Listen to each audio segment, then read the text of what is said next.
The women who work at Fox News have to deal with their share of jokes, but the other night, TBS's Conan O'Brien went way over the top. Here's a book, a coffee table book that just didn't sell. It's called Fox News Anchor or Porn Star. You have to figure it out. That was Jenna Lee on the cover of that bogus book, and she decided to speak out on her Facebook page. As a wife and a new mom, this trashy comment is not only inappropriate, it's clearly ridiculous. In fact, Conan brings up a sad truth. Some women feel the need to dress and look like porn stars to make it on TV. I wonder where they get that idea. Could it be that the more provocative and sexy their social media photos are, the more followers they get? My theory is my body should never be more important than my body of work, and I'm not done building the ladder. I spoke to the co-anchor of Happening Now from New York.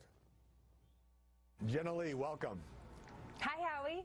You don't usually seek out the limelight. Why have you decided to speak out so strongly against this Conan O'Brien joke?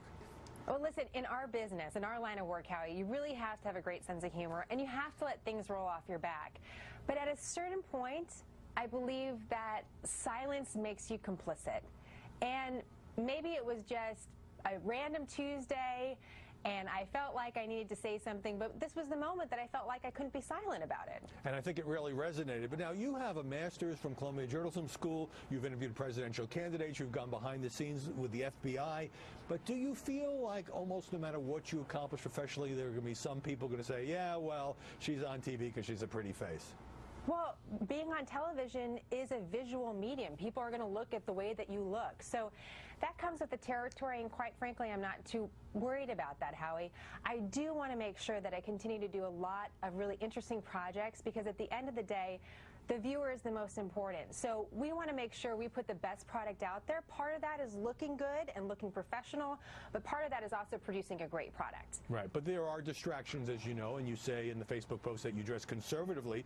You also say some women in TV news do dress like porn stars.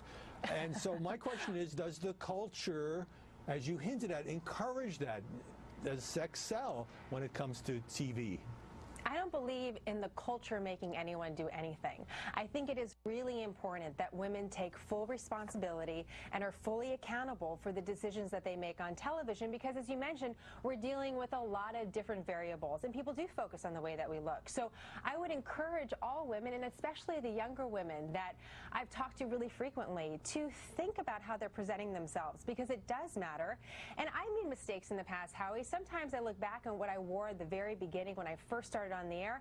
I think the skirts were too short, and you learn from that, and you realize that's not how I want to look. Why did you do that? Were you trying to impress the bosses of the audience? No, I certainly wasn't. Part of it was that the style was that the skirts were really short, and so you kind of follow some of the style and you figure out what actually works on television. But also, I was a lot younger. I was in my mid-20s, and when you're in your mid-20s, you make different decisions. But now, as someone in my 30s, I'm very comfortable with the longer hemline, and I think I will be from now on. Right. Well, it must be frustrating, I would think, to work as hard as you do at your job and then have this, you know, porn star joke made. Do you think that Conan O'Brien owes you an apology? I don't think he owes me an apology. He was trying to be funny. He failed, clearly. A lot of the viewers that weighed in also thought it wasn't really that funny. But I think my point has been received really well. And a lot of young women, and even some of the men around the office, have commented that they really appreciated my response. And I go back to something that we see in news very often, Howie, that bad behavior is allowed because good people don't say anything. And I felt this was a really good opportunity to say something, and I hope that a lot of the young women out there that are trying to come up in whatever career that they're attempting to really think about what it takes to be a professional woman and to be successful, and realize that they don't have to dress provocatively to be a success one day. I think your message has really resonated. And by the way, nice dress. I know you asked your fans on Instagram, what should you wear? Good choice. Jenna Lee. Nothing. I just wanted to make sure I had sleeves and everything, Howie. We had to keep it. And you too, by the way. You look great. Thank you for that, Jenna Lee, and thanks for joining us.